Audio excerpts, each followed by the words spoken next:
Pagkilala sa mga kontribusyon ng aktres, Vilma Santos, nominado ng Aktor PH ng Award for National Artist.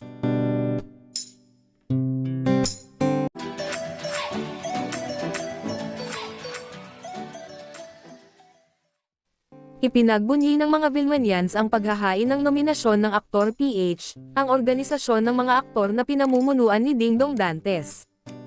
Ang nasabing nominasyon para sa respetado at multi-awarded actress na si Vilma Santos ay para sa National Artist Award. Ang nabanggit na nominasyon ni Vilma sa pinakamataas na antas ng karangalan para sa isang alagad ng sining na nagsisilbing pagkilala ng Aktor PH sa mga kontribusyon ng aktres sa industriya ng pelikulang Pilipino sa loob ng 6 na dekada. Sa pamamagitan ng nominasyon ng Aktor PH kay Vilma para sa National Artist Award, ay ipagdiriwang din ng kanyang walang hanggang pamana, pambihirang versatility, at makabuluhang kontribusyon sa sining at kultura ng Pilipinas.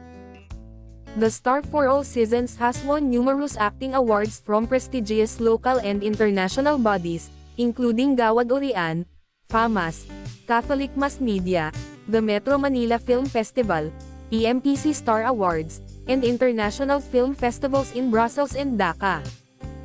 This makes her the most awarded actress in Philippine cinema history. Actually noon pa man ay marami na ang nagsusulong kay Ate V para maging national artist. Ngayong ang grupo ni Dingdong ang nagsusulong ng tungkol doon, matupad na kaya ang wish ng kanyang Vilmanians, supporters, na mahalal na national artist si Ate V.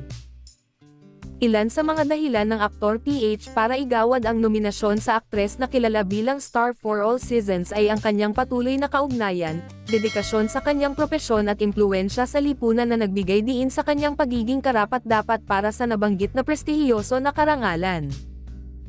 Si star for all seasons Vilma Santos na kaya ang susunod kay superstar at national artist Nora Honor na national artist. Ang Order of National Artist, ONA, na itinatag noong 1972, ay kumikilala sa mga Filipino na gumawa ng mga mahalagang kontribusyon sa pagsulong ng Philippine Arts and Letter.